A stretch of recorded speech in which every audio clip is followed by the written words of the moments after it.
Okay, good evening. Good evening, good evening. The like ratio is above 50% now, so we can start. So, what I want to talk about tonight in this stream is where we go from now in the heavyweight division. So, I'm going to set the scene like this. Imagine you are a aspiring mountaineer and you start off your mountaineering career by climbing Ben Nevis, Mount Snowdon. I know these are hills really, not so much mountains, but you climb them. You progress to mountains in the French Alps, the Swiss Alps, and so on. Maybe climb a couple peaks in America. But the ultimate goal, of course, is to conquer K2 and then Mount Everest. That's the ultimate. That's going to be the pinnacle of your mountaineering career.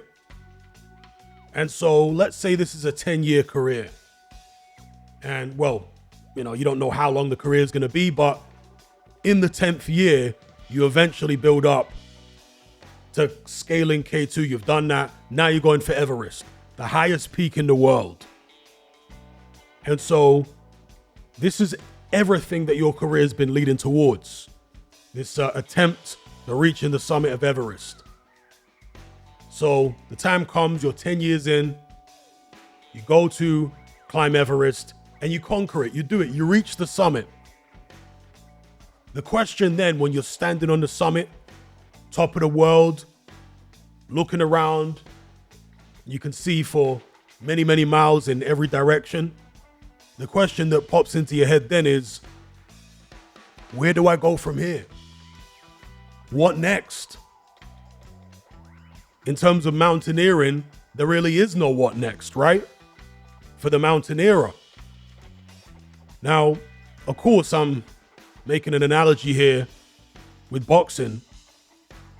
For the fighter, like Alexander Usyk, for example, becoming undisputed in 2 weight classes, there's no more weight classes to go up through.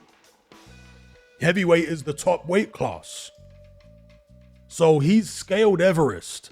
He's done it. Now he has to do it all over again, of course, if that fight actually takes place. But in terms of his career achievements, where does he go from here? But the bigger question for me is, where do the fans go from here?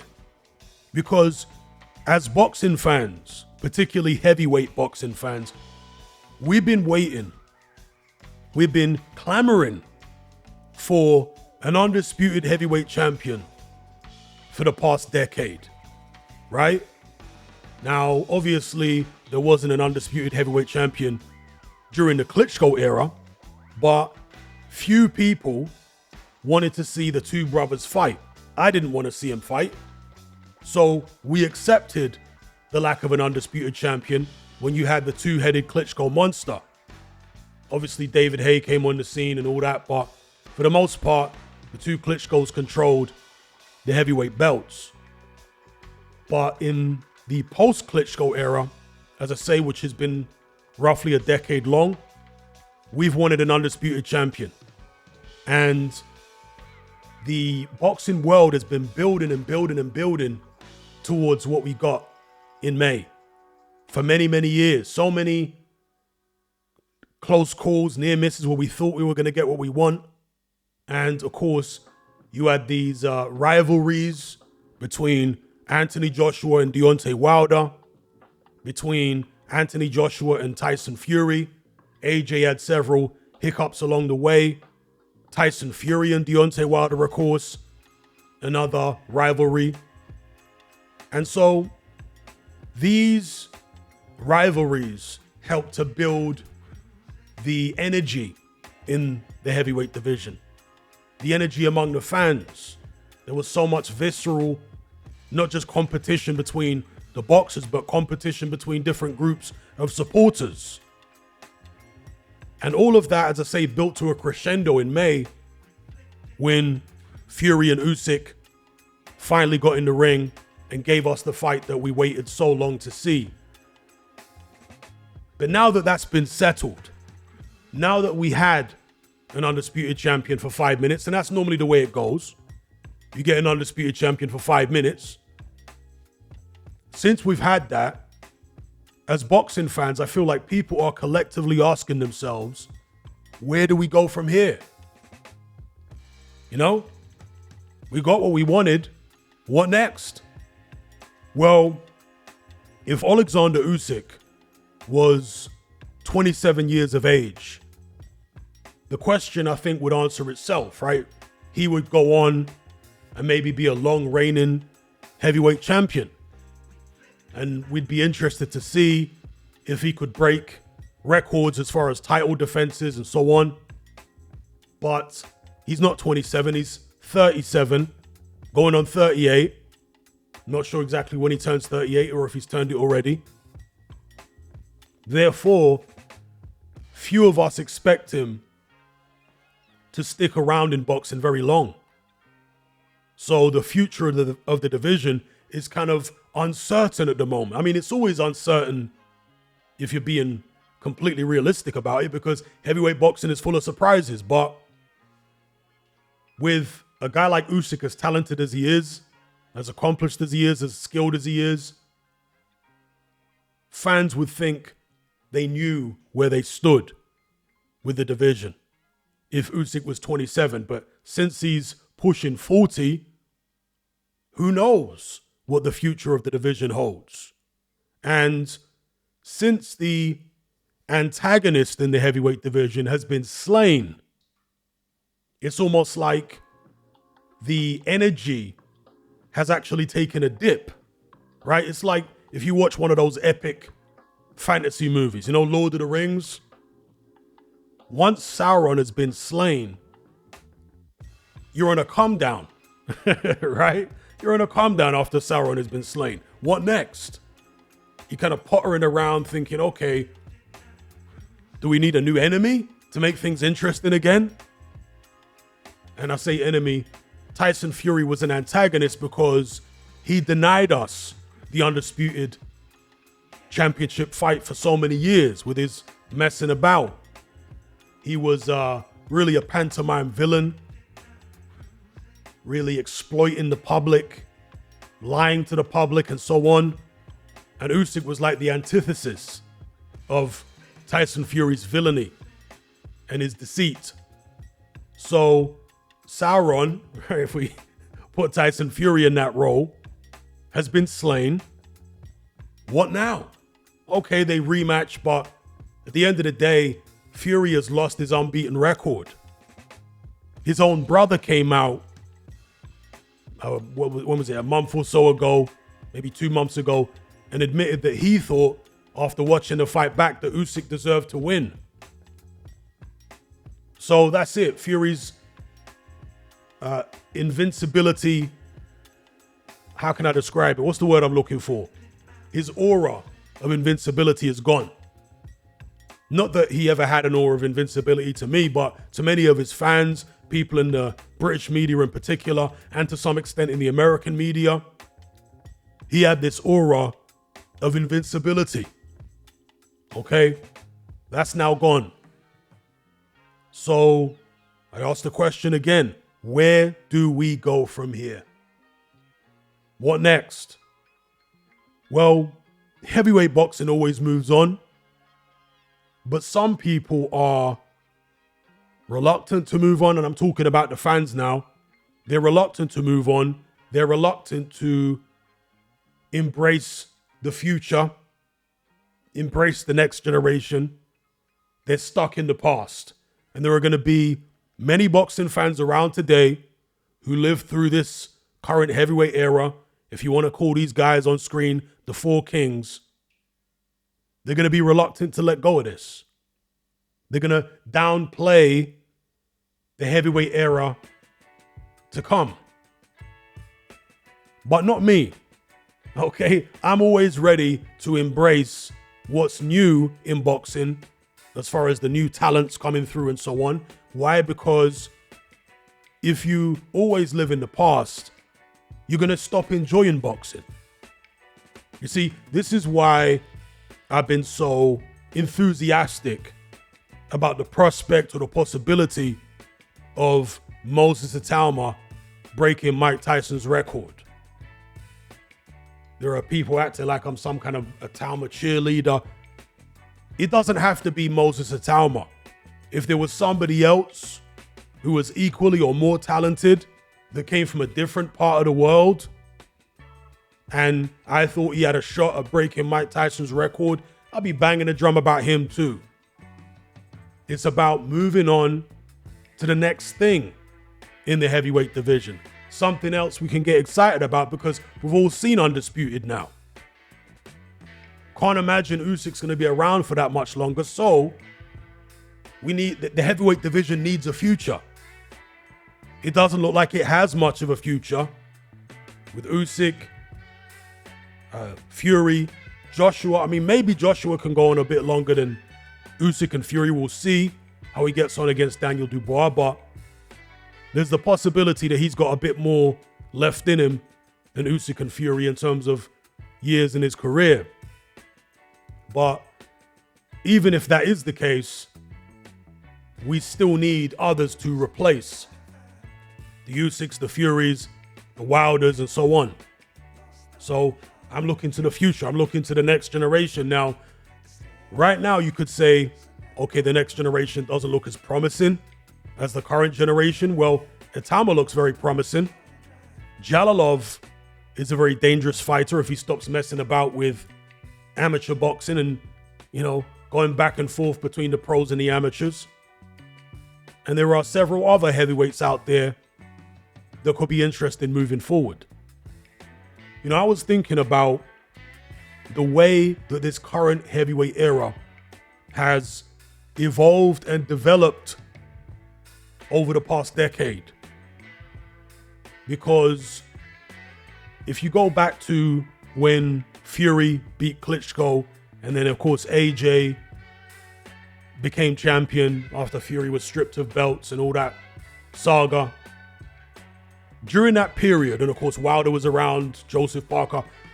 During that period, most fans had a certain view of how they thought events in the heavyweight division would unfold. Very few people expected Alexander Usyk, who would have been, a cruiserweight champion at the time, holding only one belt, I think, around the time when AJ beat Klitschko.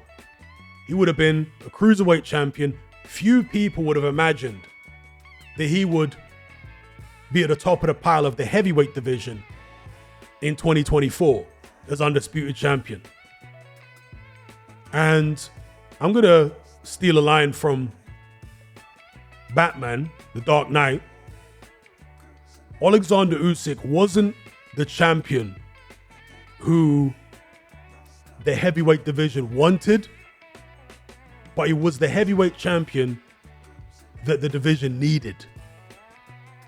Yeah, that's what Usyk was, because people wanted Joshua to be the heavyweight champion, to be the undisputed. Other people wanted Fury. Other people wanted Wilder. During that period, how many people were calling for Usyk to be the undisputed and trying to imagine that into existence? Very few. Okay, so he wasn't the champion that the public wanted or the heavyweight division wanted. He was the champion that the heavyweight division needed. You guys understand the distinction? He was what the division needed in order to, a guy who's just going to come through, who's willing to take the short end of the stick in terms of purse splits, who's not messing about, who's willing to move from one big fight to the next big fight. He's not sitting on a belt trying to milk it. Maybe if he'd been signed to a big promoter for most of his career, it would have gone that way. Who knows? But he chose to stay relatively independent, working with Alex Krasuk, a very small promoter, and just go for the big fights. No messing about. So he was able to get it done when Fury, Joshua, and Wilder, between the three of them, they couldn't, because there was too much messing about. And, I think most of the blame lies with Fury and Wilder, but that's all water under the bridge now. Usyk was the guy, the dark horse, and you know, when Usyk first moved up to the heavyweight division, I had my doubts, but then after watching him fight Witherspoon, I changed my mind. I was like, you know what? I think he can. I think this guy actually can beat the top dogs. And the Witherspoon performance wasn't that great, but there was something around that time that had me change my mind. It might have been hearing about the way Usyk handled Vladimir Klitschko in sparring, or when I watched Usyk against Joe Joyce in the WSB. Obviously, that had happened prior to then, long prior. But there was something that changed my mind. And then when he fought Chisora, a lot of people weren't impressed.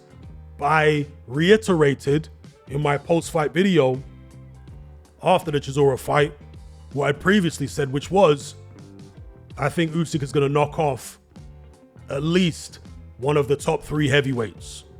And at the time, that was obviously Tyson Fury, Anthony Joshua, and Deontay Wilder.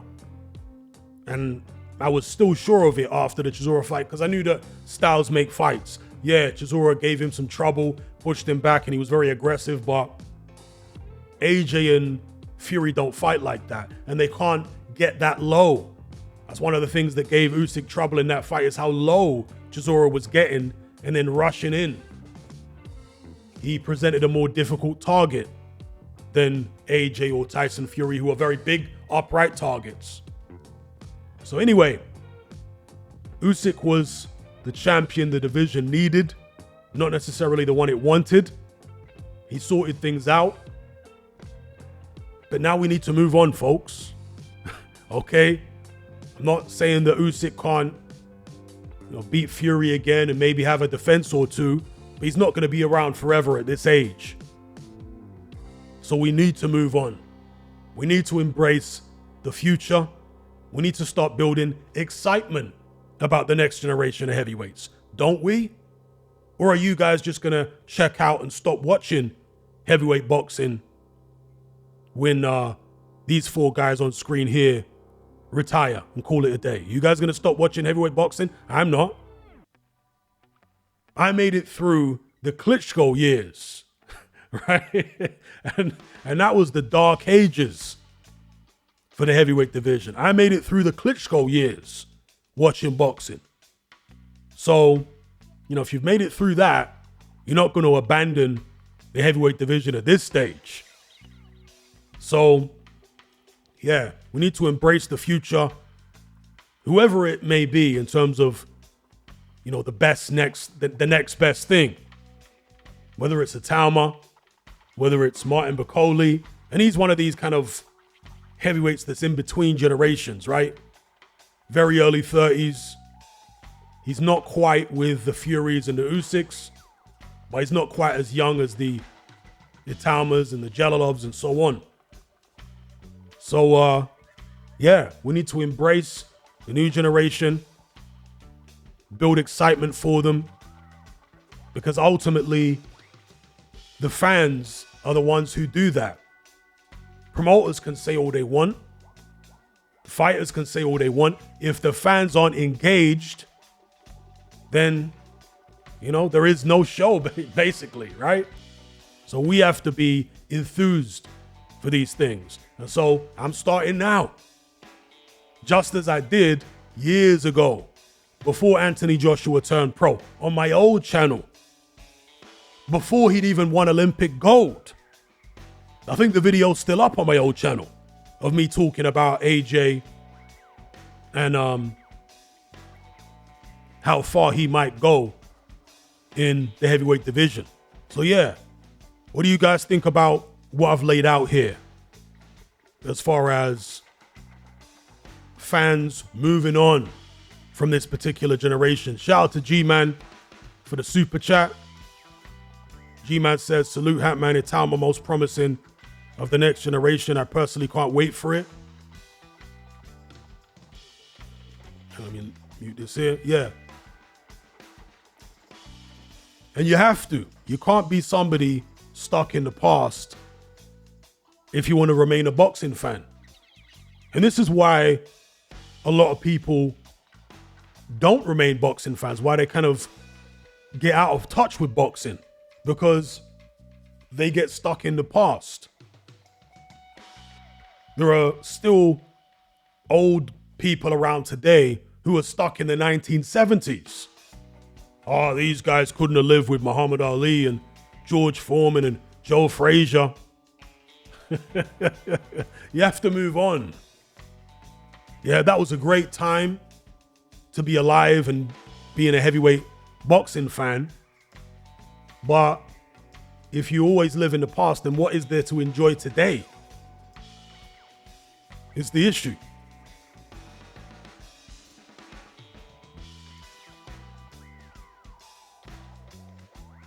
This is the issue. Richard Torres, yeah, I guess he's one for the future potentially. Top Rank are being very careful with him right now. Obviously, he did fight Jalalov at least twice in the amateurs. On one occasion, he was laid out horribly. It caused a lot of controversy at the time because Jalalov had already had some pro fights.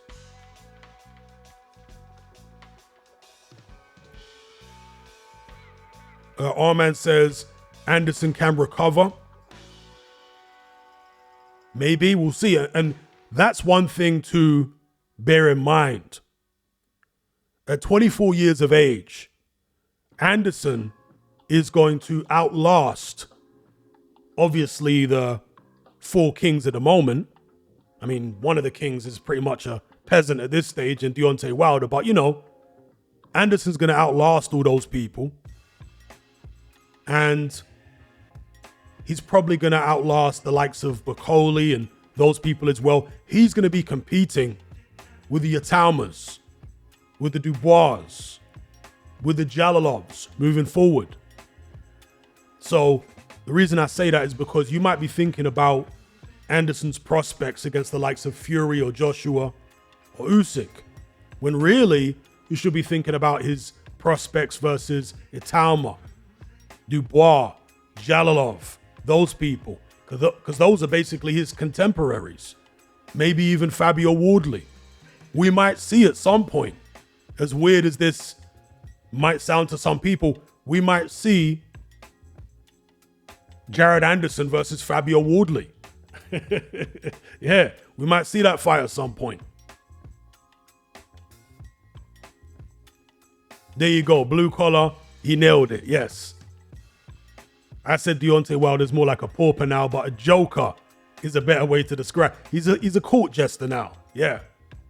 No longer a king, but a court jester. In fact, he's a jester that's been kicked out of the court.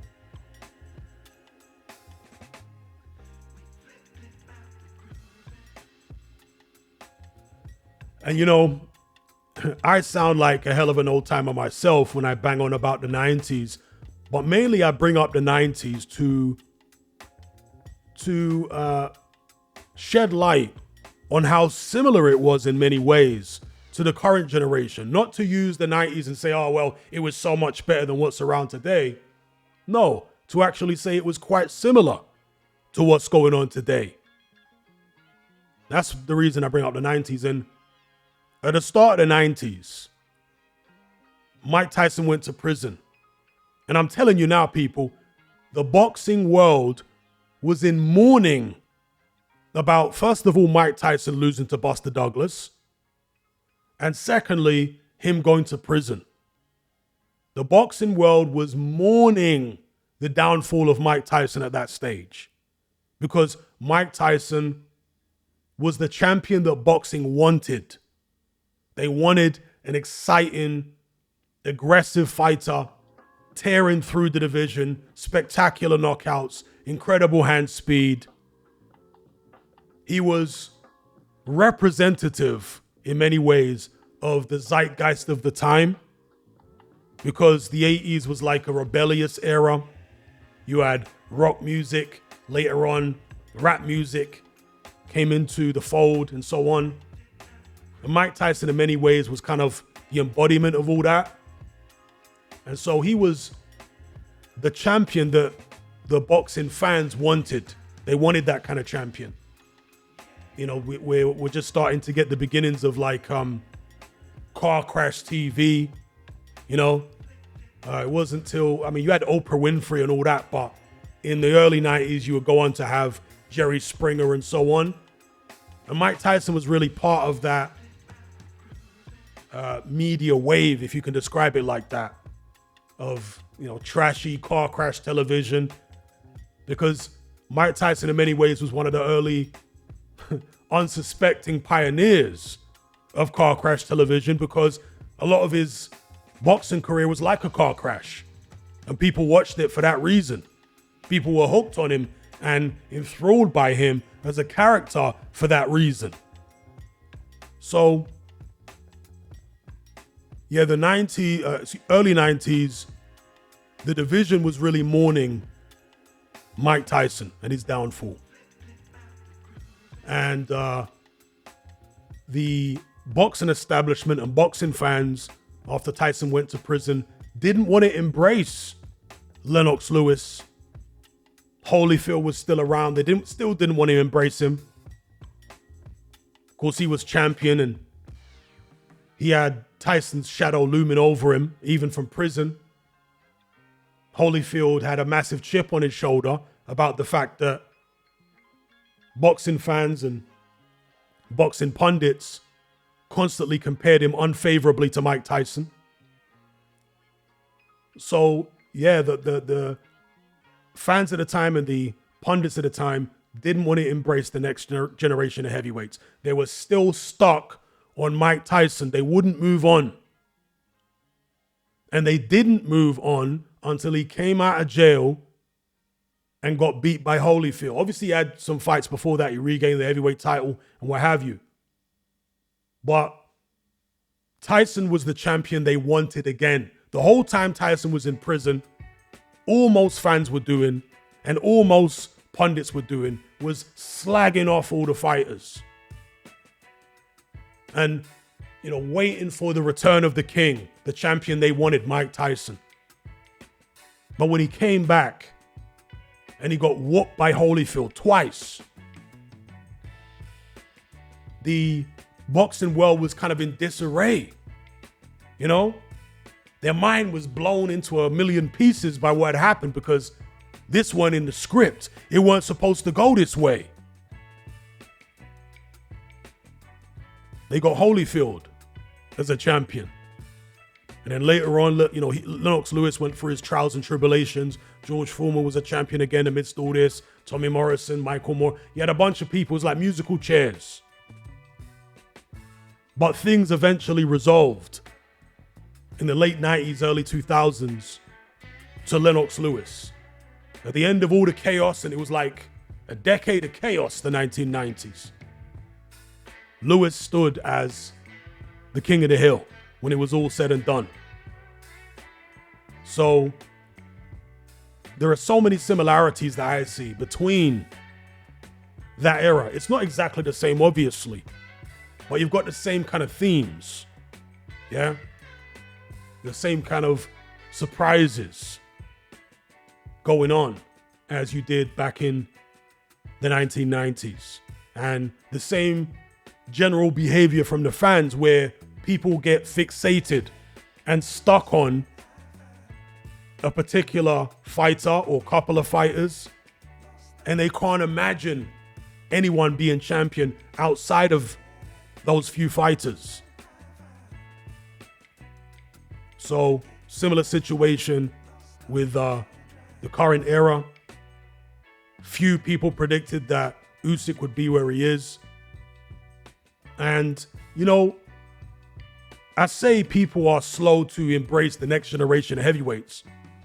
The boxing world, not so much the fans, although the fans to some extent as well, but particularly the boxing media, they still haven't completely embraced Usyk. Have you guys noticed that? They still haven't really wrapped their head around Usyk being heavyweight champion and king of the hill. Because they're still talking about, well, if Fury can beat Usyk and he can right that wrong, then we can finally get AJ versus Fury. You see? They're still fixated on this AJ Fury thing for the heavyweight title to decide who the number one man is in the division. Now, a lot of the boxing media, the boxing establishment still haven't embraced Usyk as a champion because he's not the champion they wanted.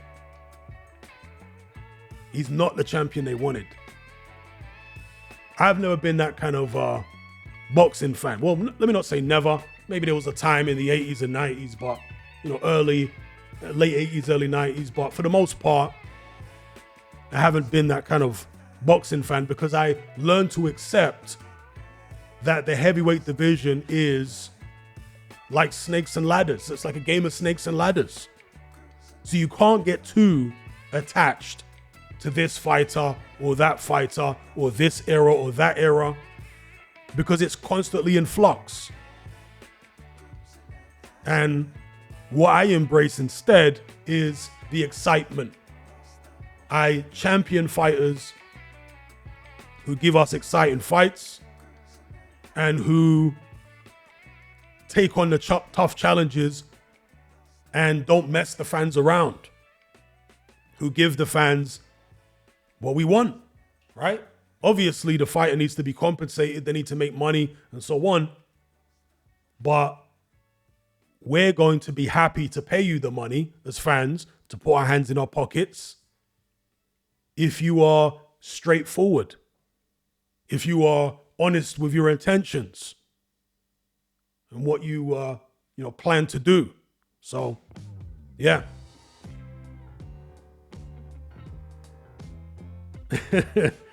Star Fox says more snakes than ladders in the heavyweight division. Can't argue with that. Can't argue with that.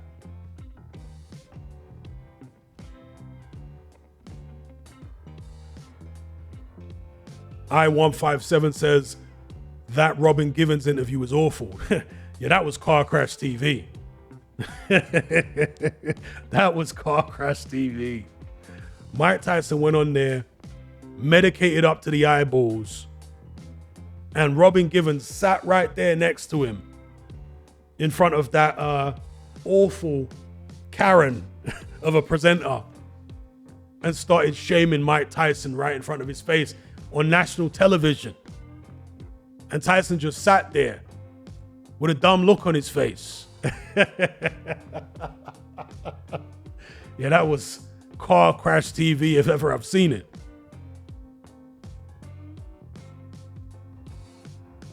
So yeah, Mike Tyson was one of the early unsuspecting pioneers in car crash television. He was like a Jerry Springer guest before there was Jerry Springer.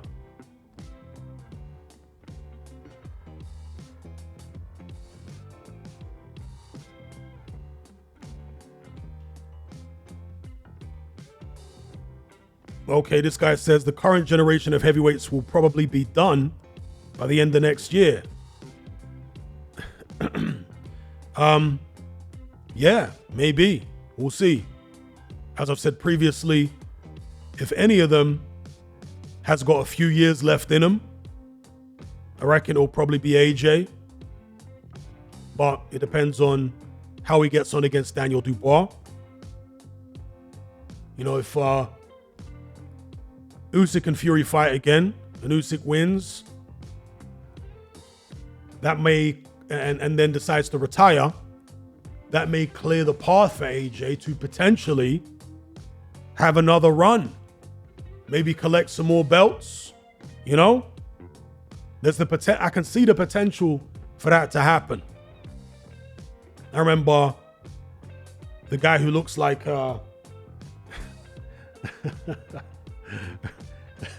looks like a girl who likes girls. Let me just word it that way. The former manager of the Klitschko's, what's his name? Bernd Bonter. He looks like a German girl who likes girls.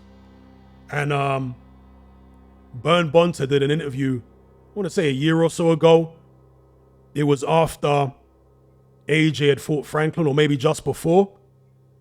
And he said that he could feel in his bones that AJ was about to recapture the heavyweight title and go on another unbeaten run as champion. He said he could feel it in his bones. All AJ needed, that is a few fights to gel with his trainer. And then once he steps up and challenges for the heavyweight title again, he's going to win it. And he's going to go on an unbeaten streak as champion. That's what Bern Bonta said. We'll see if he turns out to be right or not. But I think as of right now, he has that in the gas tank. But I think it's contingent on how easily he gets through these fights. If he blasts through Daniel Dubois, I think it's going to give him so much of a boost that he was able to handle him with ease. That it maybe will have him thinking, you know what? I can go on another run here. I feel good. I'm 34. Right? Usyk is 37, 38. Tyson Fury is like 5, 36. A lot of miles on the clock. I'm fresher than these guys. I reckon I could carry on till I'm 37, 38 as champion. Now, some people will bring up stuff that AJ said in the past, that he's only going to carry on for 2 more years, or he's going to retire by the age of 35. Yeah, people say a lot of stuff and then they change their mind. AJ probably felt that way at that time. But as I say, if he were to blast through Daniel Dubois in a couple rounds, I think he'll be reevaluating his future. The same as if he got knocked out by Daniel Dubois, I think he'll be reevaluating his future. He might not carry on till he's 35. He might retire right now. Shout out to Chili Beef for the super chat. It says Mike Tyson, the ultimate simp. He definitely looked like a simp on that horrible car crash interview with Robin Givens.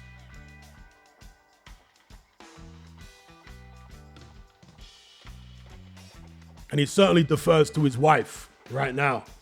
Mike Tyson has fallen into that role of deferring to his wife. But truth be told, Mike Tyson, he confessed to having cheated on every woman he's ever been with. So Robin Givens, that doctor he was married to, so on and so forth. So he's done some simpish things, Mike Tyson, no doubt. But he's also done some kind of pimpish things as well.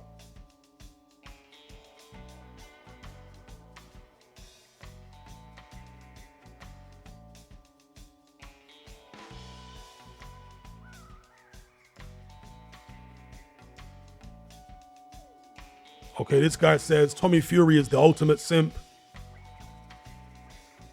Man could have his pick and simps over a 6. Well, haven't they split up? I don't like getting into fighters' personal lives too much, but that's the headline, right? They've split up.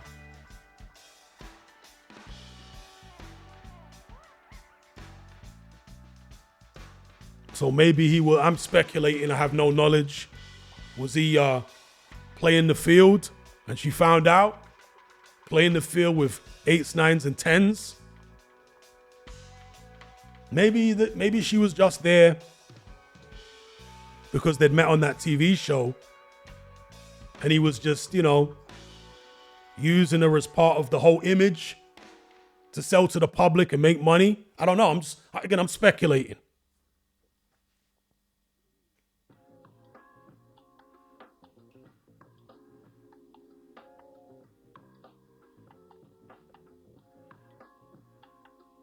Waved says, watch the presser. And that FA guy seems very confident. Chef Clark is losing his O on Saturday. We'll see. I did go and watch that Nigerian guy. I forget his surname. I did go and watch him after the stream I did the other night to refresh my memory about him. And he's very, very crude. I mean, Chef Clark is not the most cultured fighter in the world, but compared to this Nigerian, Chef Clark looks like, I don't know what. He looks like Mike McCallum or something, you know, compared to this. The Nigerian guy's very, very crude. He's clearly strong and he's got power there. Physical power, punching power, as well as willpower. But technically, very, very raw. Very raw.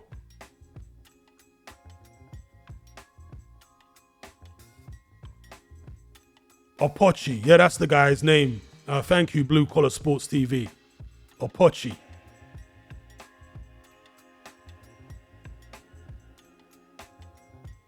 Yeah, he's very, very crude. That doesn't mean he can't win, obviously, but I don't know. I'm sitting on the fence. In fact, I'm not going to sit on the fence. I'm picking Chev Clark to win. I'm probably like leaning 55-45 towards Clark. I don't think Chev Clark's got the greatest chin in the world, which is why I give Opochi a 45% chance. But I do think Clark is the more neat and tidy fighter. And so that's why I'm going for him.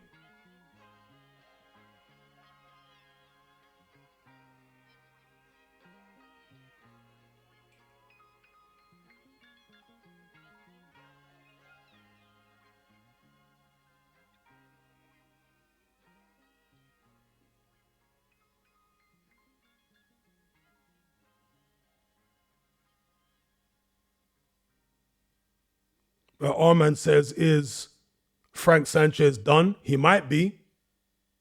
You know, the Cuban boxing conveyor belt is a very interesting thing because in many cases, poverty is part of the reason that people take up the sport in the first place. Because a very hard sport, very dangerous sport, requires really decades of dedication from childhood through to adulthood to eventually, if you're good enough and if you're fortunate enough, in the right place at the right time with the right abilities and the right excitement level that you can generate as a fighter, then you'll make some life-changing money. If you're an odds man, if you're a statistics man, the chances of you making good money out of boxing just as a random guy taking up the sport are very, very slim indeed. And this is why it tends to be impoverished people more so than anybody else that take it up as a profession.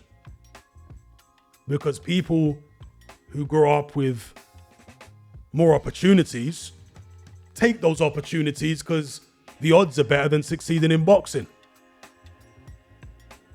Now, with the Cuban situation, their poverty is far more extreme than anything in the West, right? Best believe that. Those guys who grew up in Cuba, I mean, they're struggling to get something to eat every day. It's a harsh life.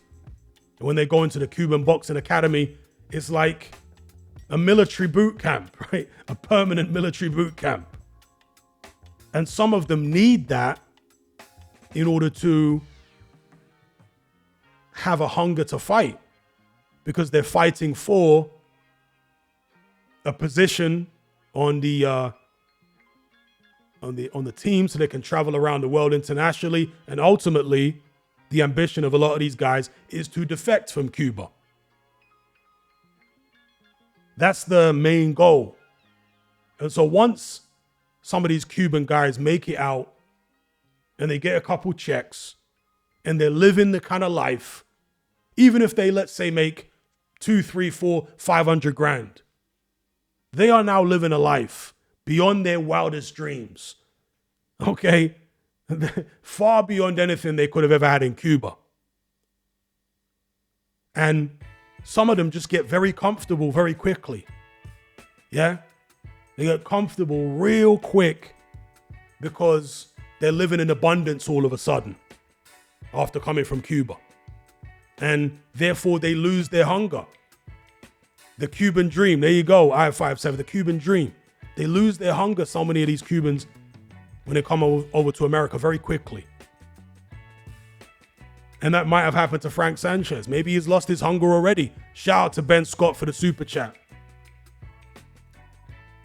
He says Moses Atauma versus Jai Opataya for a world title in 2027. I could see it. I could definitely see it. Yeah, a shout out for the super chat again. But yeah, the Cubans, so many of them go that way. Yeah. As soon as they touch down in America, they lose their minds. There's so much abundance. They can have all the things. They're like a kid in a candy store. To them, they've already made it. Touching down on American soil, they feel like they've already made it. They live in those Cuban communities down there in Florida, in Miami. They've hit the lotto. So, yeah, how hungry can Frank Sanchez really be at this stage? He would have got a pretty decent payday off the Caballero fight. Probably the biggest payday of his career. Now, it looked to me as though Frank Sanchez was injured in that fight. And if he was, that could possibly motivate him to come back. Because, you know, if you give your best and you lose, you might think, you know what, I'm just not good enough for this game. But if you go into a fight injured, you don't pull out, you take it because you don't want to miss the opportunity to make all this money, then you might feel aggrieved. You might feel, you know, that wasn't me in there. I was injured. I was compromised. Let me come back and show who I really am. The real Frank Sanchez. So we'll see whether he does that. But yeah, the Caballero defeat was a very bad one. Men got beaten up and stopped on body shots just like Makhmudov did against Caballero.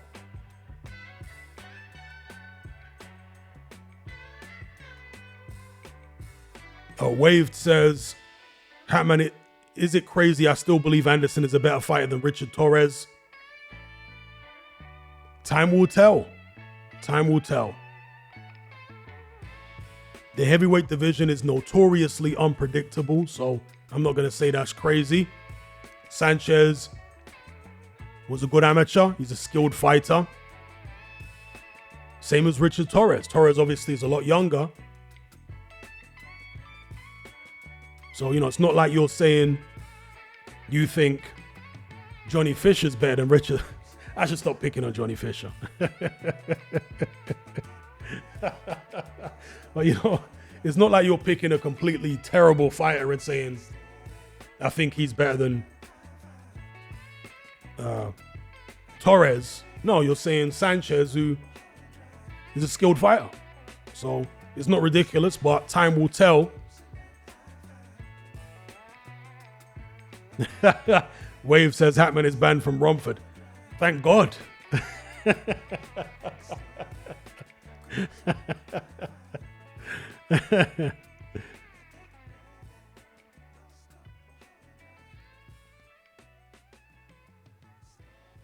Adam Rashid says, Hatman, did you ever come across Lee Murray during your days as a bouncer? No, never came across Lee Murray. I know who Lee Murray is,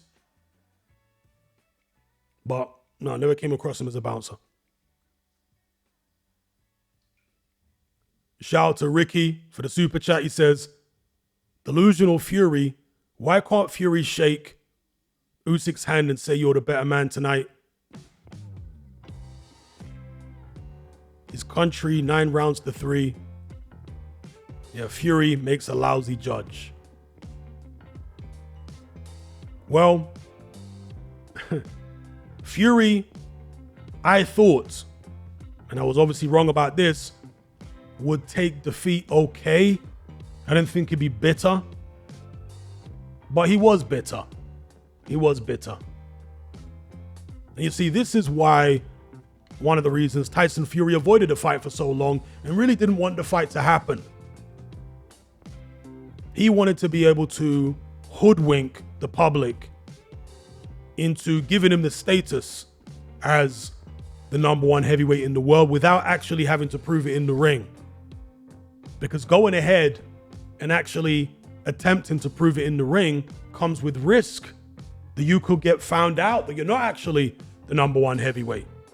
And Fury never wanted, ideally, he never wanted that scenario to unfold. But we, the fans, Usyk's team, we pressured Fury enough to actually get him in the ring. And obviously, with the help of the Saudis, putting a big enough check in front of him, it was a combination of factors. But certainly, we as a boxing community, played a big part in Tyson Fury eventually fighting Usyk, because when he was doing his little Derek Chisora trilogy and the Ngannou fight, we were all tearing into him.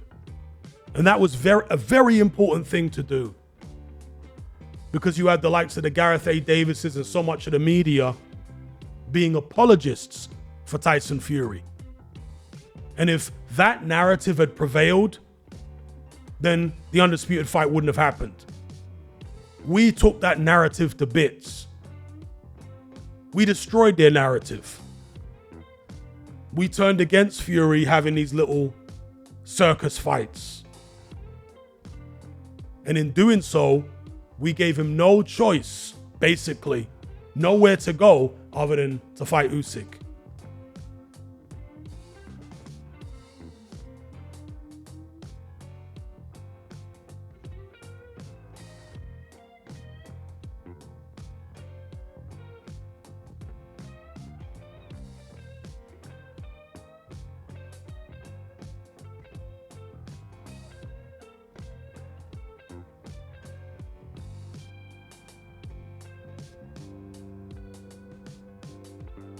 Star Fox says, pressure, nah, I feel it was a Saudi bag only. I completely disagree. Totally disagree. And I'll tell you why I disagree, because Fury could have made more money fighting AJ than he could ever have made fighting Alexander Usyk. All Fury needed to do, I say all, if he was allowed to do, if he was permitted to do this, is wait Usyk out. Let him get beat by somebody. Let him retire. And then Fury can come in. Oh, I would have beaten Usyk anyway. And he can fight somebody who he believed would be an easier fight than Usyk in Anthony Joshua and make way more money from the Saudis than he ever would have got from the Usyk fight. Way more money. I mean, maybe double what he would have made against Usyk. It was the backlash against Fury that pressured him into taking the fight when he did, along with the Saudi bag and all the rest. Because Fury didn't even get close to the amount of money he was asking for out of the one fight.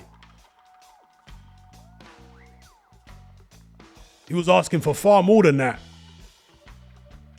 So the pressure was definitely a big contributing factor from the fans. Man was doing trilogies with Derek Chisora. That gives you an indication of what he was trying to do. You know, he was trying to do a George Foreman or a Michael Spinks all over again. I'm talking about Foreman when he won the heavyweight title for Michael Moorer. He went on this, I'm going to call it a circus campaign. A circus reign. It wasn't a legitimate heavyweight title reign. He was just milking his achievement, and it was a great achievement, but he was milking it for as much financial gain as he could. George Foreman. Yeah, same with Michael Spinks. He beat Larry Holmes a couple times. He wasn't interested in taking part in the HBO tournament. He put off fighting Mike Tyson for a long time, Michael Spinks. Yeah? But he basically got he got put in a position where there was no more paydays for him unless he fought Mike Tyson. And that's where Tyson Fury was at. It was like, okay, there's no more paydays for you until you fight Usyk. You're not going to do this funny business running around with, Chisora trilogies and then gone. No. No more paydays for you until you fight Usyk. That's it. We've had enough of this.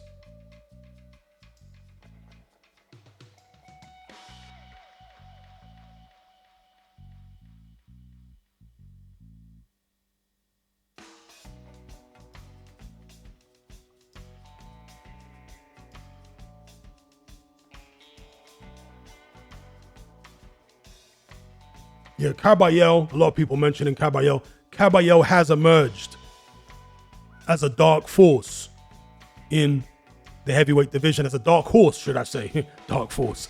Dark horse, let me correct myself. Dark horse in the heavyweight division. Waved says, who is the best Jamaican fighter ever? Well, it depends on whether you're talking about Jamaican born or Jamaican heritage. If you're talking about Jamaican born, maybe Mike McCallum might be the greatest Jamaican fighter ever. Jamaican born fighter. Maybe Mike McCallum.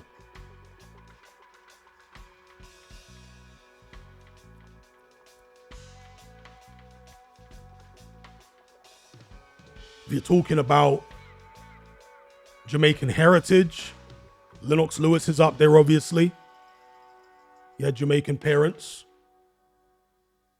And there have been a number of Jamaican heavyweights in particular over the years. Both Jamaican heritage and Jamaican born. In terms of Jamaican born, there was Razor Ruddock, Trevor Berbick, another Jamaican born heavyweight. Dylan White, obviously, in more recent times.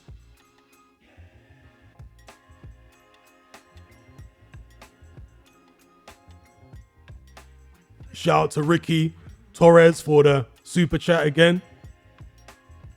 Said True Geordie was happy. He said that anyone that tells me Fury won, you'll say Happy New Year. It's May, don't be stupid. Yeah, that was weird. At the end of the fight when Fury said Happy New Year. And it was May. Yeah, Errol Spence is another one. Yeah, Jamaican heritage. That's right. Simon Brown, 154. He was a good Jamaican fighter back in the days.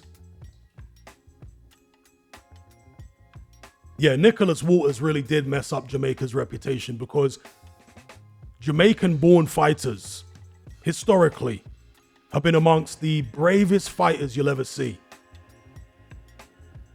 They have a reputation for being extremely brave, going back to forever. But Nicholas Walters, yeah, he couldn't live up to that.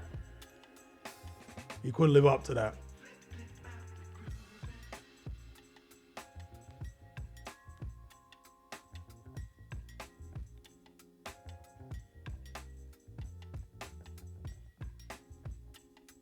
A shout out to, is it Anne Siad for the super chat? Shout out to you. Thank you. He says, Hatman, who do you think would have won in their prime? Mike Tyson or Tommy Morrison? Pre-HIV? Respect from Ireland? Mike Tyson all day long. Mike Tyson all day long. You know, Tommy Morrison in many ways was Bill Caton's answer to Mike Tyson, because Bill Caton, who was Mike Tyson's manager for many years, after he was sacked by Tyson, he went and became the manager of Tommy Morrison. And he basically tried to mold Tommy Morrison into being a Mike Tyson clone. Yeah, like stylistically. He tried to turn him into Mike Tyson. Now, Tommy Morrison had talent. He was a good puncher. He had pretty good hand speed. He was quite a talented all-round fighter, but he didn't have the physical toughness of a Mike Tyson and wasn't as dynamic as a Mike Tyson. But he was still a very good fighter in his own right. Mike Tyson was somebody that I think had an underrated chin. Mike Tyson was stopped several times, of course, but he could take a hell of a punch. Hell of a punch.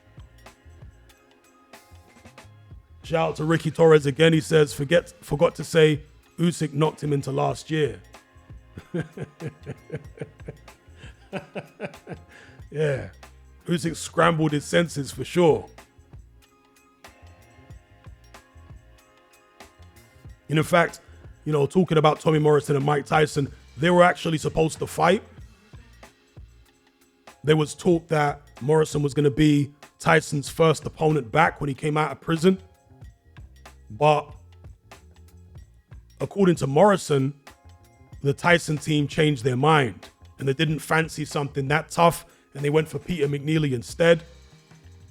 And I can believe that because you don't know where Mike Tyson's going to be at, right? He's coming out of a stint in jail, 3.5 years, whatever it was. You just never know. So I could see them turning down Morrison as his first fight back. I can actually believe that. I can believe it. Because they picked a very soft opponent, didn't they? when Mike Tyson came out of prison. It's not like they went for one of the top contenders or anybody with a proven track record. They went for an obscure fighter in Peter McNeely. He really was obscure.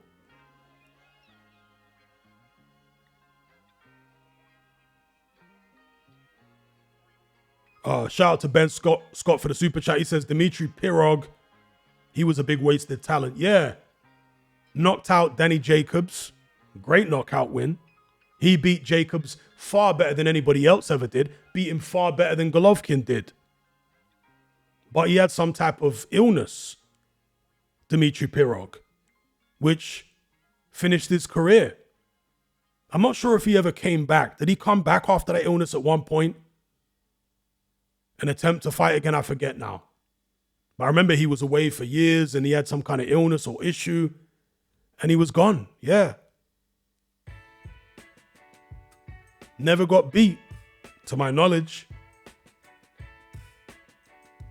And isn't that interesting, right? Isn't that ironic? There were guys in the chat here saying it was a spine issue that Pirog had. Isn't it ironic that Danny Jacobs, after that fight, ended up being diagnosed with cancer of the spine? You guys know that? He had a massive tumor on his spine, the size of a grapefruit. Danny Jacobs, in the maybe year or so after that fight. And yet it was Pirog whose career ended with a back issue, not Danny Jacobs. He came back from having that massive tumor in his back. It's a very strange irony.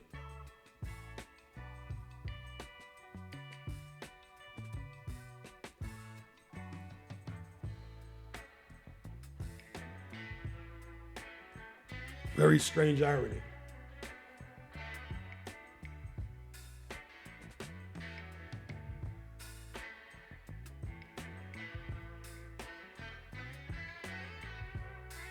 All right, we got Brownsville in the house. The Ville, BK. Never ran, never will. Shout out to Malik. Said me and Jacobs are from the exact same neighborhood. Yup, the Ville.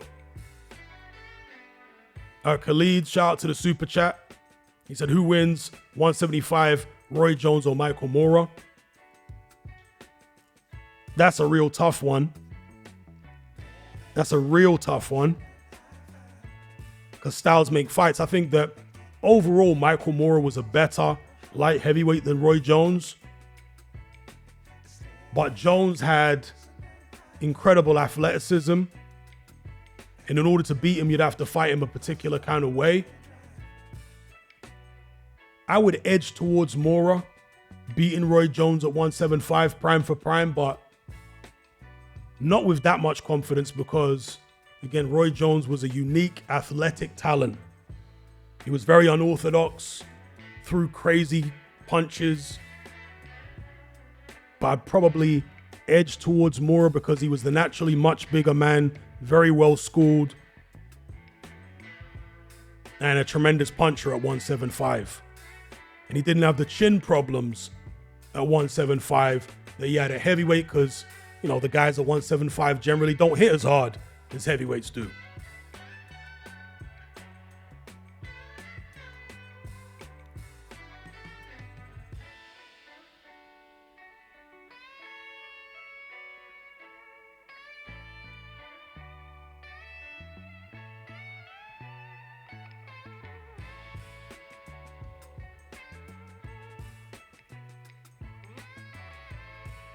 Adam Rashid says, what type of training do you do, Hatman, and what's your sprint routine? Well, in 2017, that's the last time I trained to a level that would be comparable to a professional fighter, right? 2017. I got in fantastic shape that year, that summer. I was doing sprints every single day. And I was doing an hour of sprints a day. This is how crazy it was. I was doing an hour of sprints a day. Okay. I would go down to Streatham Common. Those of you who know Streatham Common, there's a big hill in Streatham Common. I would sprint up that hill and then walk down or jog down. Sprint up, walk down. And I do that for an hour. So I was doing that. Then I'd have food and, you know, a little bit of rest, and then straight to the boxing gym in the afternoon. Bag work, sparring, pads, strength and conditioning sometimes, you know, push-ups, skipping, all that type of stuff. Okay, I was doing that, and I did it for about, 8 weeks or something, until I trained myself into the ground, burned myself out, overtrained. And so it was basically, 2.5 to 3 hours training a day. And it was very intense. And, you know, when I go to the gym on the days I weren't sparring, I would spend at least an hour on the bag. And I'm not throwing pity-patty punches. I'm hitting the bag as hard as I can hit it. That's the way I always would do bag work.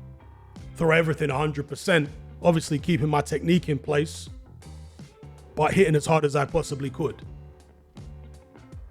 Because that was my whole style, a power puncher. And that type of training, I trained myself into the ground. But after about 2 weeks, I stopped training. My strength came back and I was literally bouncing off the walls with energy.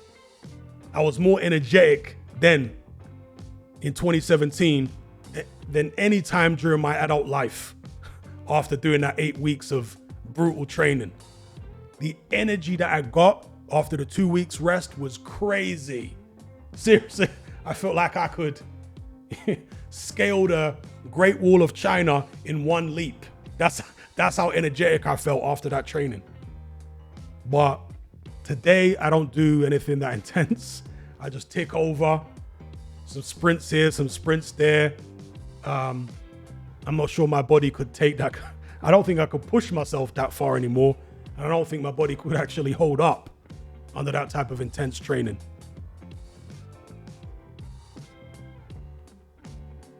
A shout out for the £5 super chat again. He says, Hatman, not asking you to predict the future, but will you see Usyk Fury becoming 3 if Fury wins, or will Hearn and have AJ in the waiting room?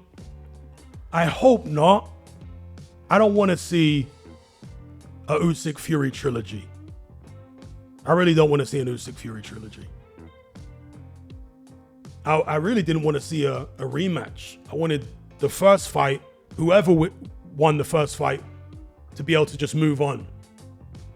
Because I do think that rematches, being so frequent as they are, especially in the heavyweight division, is hurting boxing.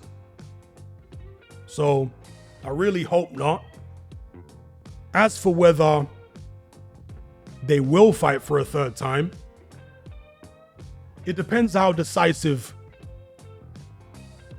You know, if Fury won really decisively in the second fight, then maybe Usyk wouldn't push for it. Because at the end of the day, there's no rematch clause, as I understand it. Once they've had this rematch, if the rematch goes ahead, the winner doesn't have to give the other guy a trilogy fight. They don't have to. So they probably won't. They'll probably move on. If Fury wins, he'll probably move on and fight AJ.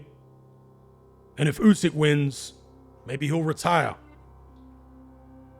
But shout out again for the super chat.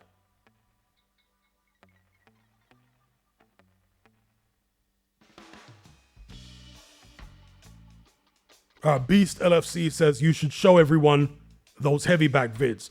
I actually did post a heavy bag vid, or at least a clip of me on a heavy bag on this channel. It's still up. Many people have seen it. And I posted a video back in the days in my Facebook group, which many people saw of me on the heavy bag. Cash says it was a second, bro.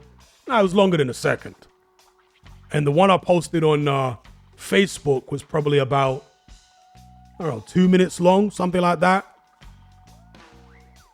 The one I posted in my Facebook group, and just to put it in perspective, there was, at the end, the original Facebook group I had, it got to something like 15,000 members. There was a lot of members in there. Maybe 15,000 members. But that group got taken down because somebody posted a link. You know, one of those like illegal streams. They posted that in there, and somehow Sky contacted Facebook, and they said, you know, illegal links are being shared in this group, and Facebook just deleted my group. They just nuked the group there and then. So somebody obviously, you know, went right into Facebook saying people are posting illegal links in there. And it wasn't me. I didn't even post the link. It was 15,000 members. They're posting all kinds of stuff in there. And somebody posted an illegal link, and the group got nuked. And then I started the group again, and it only reached about maybe 2,000 or 3,000 people in it. It never got as big as the original group.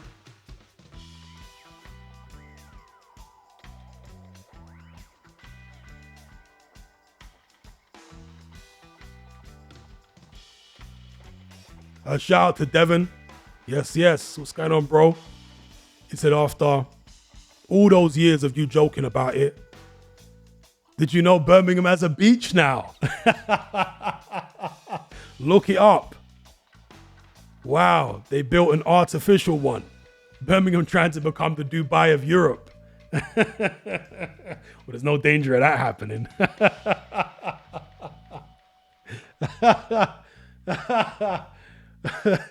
Yeah, Birmingham. You know, it's a strange thing. I always like having a go at Birmingham. I've known a lot of people from Birmingham over the years. I dated a girl from Birmingham. You know, I've been up there many times. But I always like having a go. You know, Birmingham is like, it's supposed to be the UK's second city. But it doesn't feel like the UK's second city, does it? Let's be real. Manchester feels like the UK's second city, not Birmingham. Birmingham is like a giant backwater.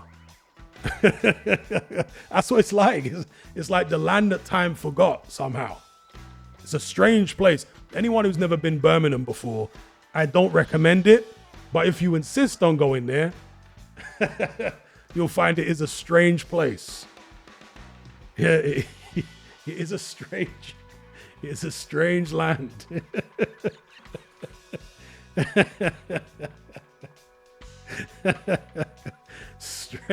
Strange place, bro.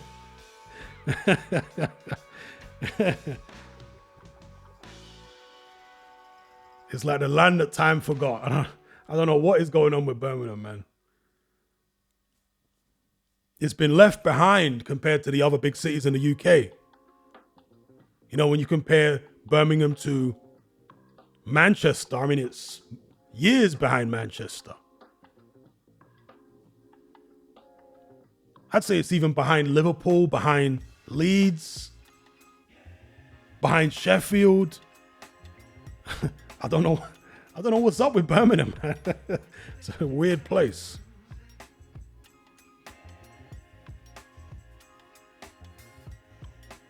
It's a weird place.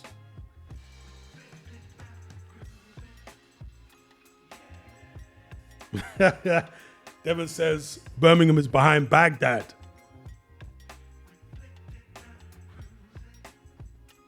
The clip of me on the heavy bag is in one of my glove reviews. It's in one of the glove review videos. Shout out to CO9 for the super chat. He says, who is your heavyweight GOAT, Lewis or Ali? For me, well, I can only measure it on resume. If we're talking about who I think would win in the fantasy matchup versus this heavyweight or that heavyweight, that's a different conversation. But in terms of resume, I gotta say Ali. That's my heavyweight GOAT in terms of resume. You know, in terms of just beating everyone around in his era. And it was a strong era. So, you know, he did that. He beat everyone around in two eras, really. In the 60s era and the 70s era, he cleaned out the division of both decades. Left no stone unturned. Fought through adversity, came back, you know. So I gotta say he's the GOAT in terms of resume for heavyweights, but can I say that he would have beaten every other heavyweight champion in history? No. That's a different conversation, and ultimately, it's a question that can never be answered. None of us have got a time machine. We can't take heavyweights in their primes from various different eras and all bring them to the same point in time and get them to fight each other in a tournament. We can't do that. So we can only speculate on who we think could beat who. So, yeah, in terms of resume, I'd say Ali. Shout out to Cash for the super chat. He says, do some more patty reviews. Well, anyone who's been to the Caribbean, Jamaica, Bahamas, Barbados, Trinidad and Tobago, you will know of a brand called Juicy, a very famous Jamaican patty brand. Now, you can get Juicy patties in the UK, but they're garbage. Yeah, it's the same company, but they've obviously modified the recipe and the ingredients for the British market, I guess to fit in within British food regulations and whatever. And also the ingredients to make the patties are they're going to cost a different amount depending on the market, right? All I can tell you is Juicy patties in the Caribbean are elite. You can go to any store in the Caribbean that sells Juicy patties, even the gas station. They got them little, you know, glass thing where they keep pastries and whatever. You buy Juicy patties from there, they are elite. Right? So maybe I'll do a Juicy patty review at one point. The proper one, the Caribbean one, not the, you know, not the watered down version that they put on the UK market. That Juicy patty's garbage. Horrible.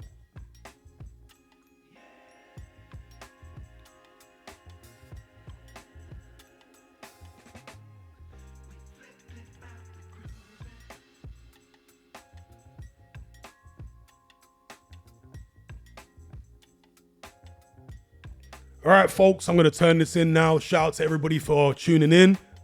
Special shout out to everyone who super chatted. Thank you guys for watching. I'll catch you on the next one. Be good. Take it easy. Yeah, until next time.